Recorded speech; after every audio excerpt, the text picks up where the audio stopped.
শান্তিপূর্ণভাবে পূজা অনুষ্ঠানের জন্য আমরা বিশেষ নিরাপত্তামূলক ব্যবস্থা গ্রহণ করি। এই জন্য আমরা জনগণের সাপোর্ট চাই, যে পিপল সাপোর্ট আমরা চাই। যে সকল জায়গাতে ঘটনা ঘটেছে, যেমন যাত্রাবাড়ি পুলিশ স্টেশন, উত্তরা পূর্ব থানায় ঘটনা ঘটেছে, এগুলো জায়গাতে আপনার পুলিশ কেস হয়েছে, রুজু হয়েছে এগুলোতে, এবং আরও অন্যান্য কেসগুলো রুজু হওয়ার প্রক্রিয়া আছে।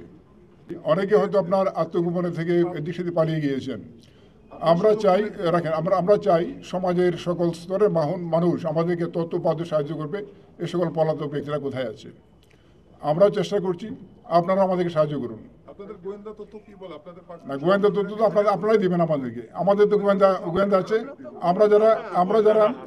আমরা যারা যে ধরেন পুলিশ কাজ করে, remain within the community general পিপলের সাপোর্ট নিয়ে পুলিশ কাজ করে। আপনারাই আমাদেরকে সাহায্য করুন যে সকল ব্যক্তিগুলো কোথায় লুকিয়ে আছে।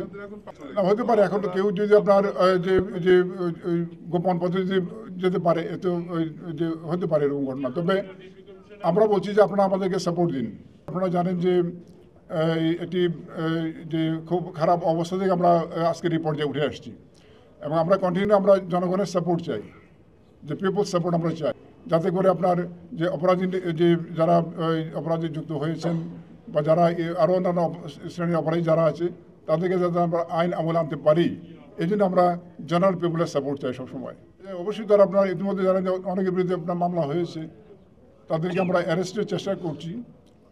আর যে এটি তো বলা হয়েছে আপনার অন্য কোনো কাজ আপনি দেখবেন না, এটা আমাদের ডিবি প্রধান ওই দিন এটা বলেছেন যে কোনো ধরনের আপনার অন্য কোনো বিধি বা আইন বহির্ভূত কাজ আমরা আমাদের মধ্যে দেখবেন না। আপনারা আগস্ট মাসের 5-6 তারিখে যে অবস্থা দেখেছেন, আজকে অক্টোবর মাসের 7 তারিখ, তাই না?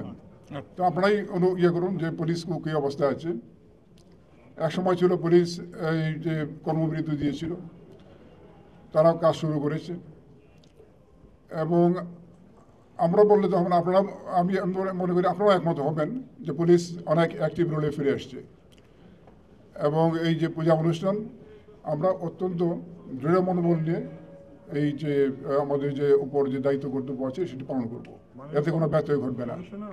ঢাকা মহানগরীর প্রতিটি পূজা মণ্ডপে শান্তিপূর্ণভাবে পূজা অনুষ্ঠানের জন্য আমরা বিশেষ নিরাপত্তামূলক ব্যবস্থা গ্রহণ করেছি। এগুলোর মধ্যে রয়েছে প্রতিটি পূজা মণ্ডপে পর্যাপ্ত সংখ্যক ফিক্সড পুলিশ মোতায়েন, থানা পুলিশ কর্তৃক নিজস্ব অধিক্ষেত্রে টহল ও চেকপোস্ট ব্যবস্থা, উচ্চ ক্ষমতাসম্পন্ন সিসি ক্যামেরা সহ আর্চওয়ে ও মেটাল ডিটেক্টরের মাধ্যমে চেকিং ব্যবস্থা, আয়োজকদের মধ্যে হতে প্রতিটি পূজা মণ্ডপ কেন্দ্রিক স্বেচ্ছাসেবক দল বা ভলান্টিয়ার মোতায়েন, সাদা পোশাকে ডিবি পুলিশ মোতায়েন, অগ্নি নির্বাপন ব্যবস্থা সহ বিদ্যুৎ ব্যবস্থা সচল রাখা ইত্যাদি। এর পাশাপাশি প্রতিটি পূজা মণ্ডপে প্রয়োজনীয় সংখ্যক আনসার বাহিনীর সদস্যগণ মোতায়েন থাকবেন, দায়িত্ব পালন করবেন। একই সাথে আমাদের সশস্ত্র বাহিনীর সদস্যগণ সহ র্যাব ফোর্সের সদস্যরাও তাদের টহল কার্যক্রম এবং অন্যান্য যে নিরাপত্তামূলক কার্যক্রম করবেন।